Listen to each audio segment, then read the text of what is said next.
Hi. In an earlier video, I talked about my bipolar experience being a process and definitely a journey.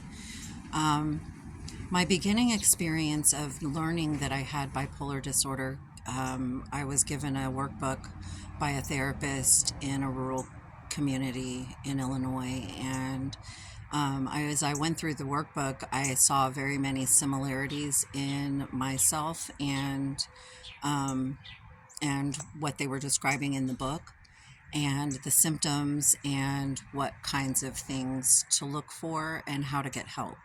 It was called the Bipolar Workbook. You can get it on Amazon. Um, so that was the first introduction to my illness that I had, aside from knowing that something was deeply wrong with me and I didn't fit with other people. I went for many years without going to therapy at all. I just took medication and I kept living my life the same way and getting the same results. I repeated the same mistakes. I kept getting into trouble and jams and doing shenanigans. It was out of control, and I had a hard time navigating my life and integrating with other people.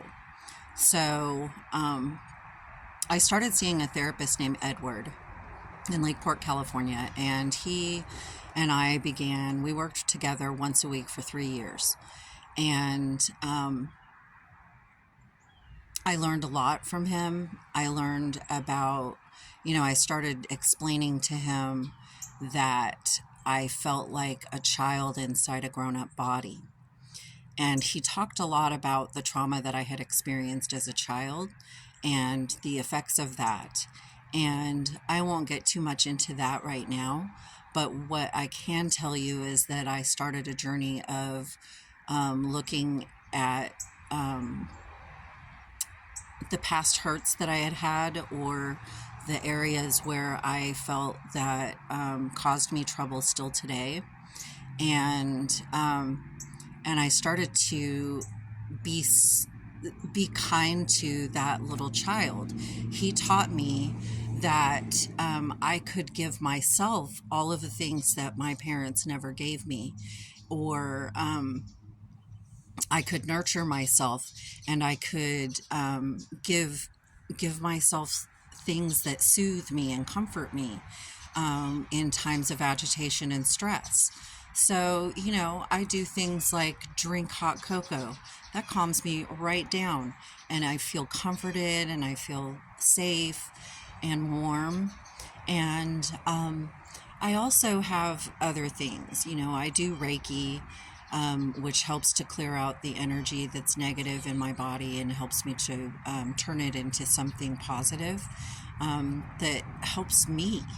And I have learned to take up yoga practice.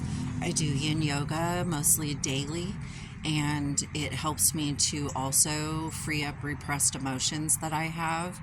And those are ways that I comfort myself. A cozy blanket and a good book, or some music, or just talking to someone that I trust.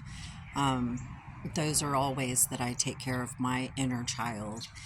Sometimes I wear pigtails on Friday, and sometimes I go swing in the swings or go play on a merry-go-round, or I find whatever I want. It just whatever strikes me and makes me feel whole and complete in that area of my life, so that I don't feel so scared and alone and confused and all of the feelings that I felt when I was a child. So thank you, and you have a wonderful day. And I'll be back with more therapy notes. So you have a wonderful day, and be safe.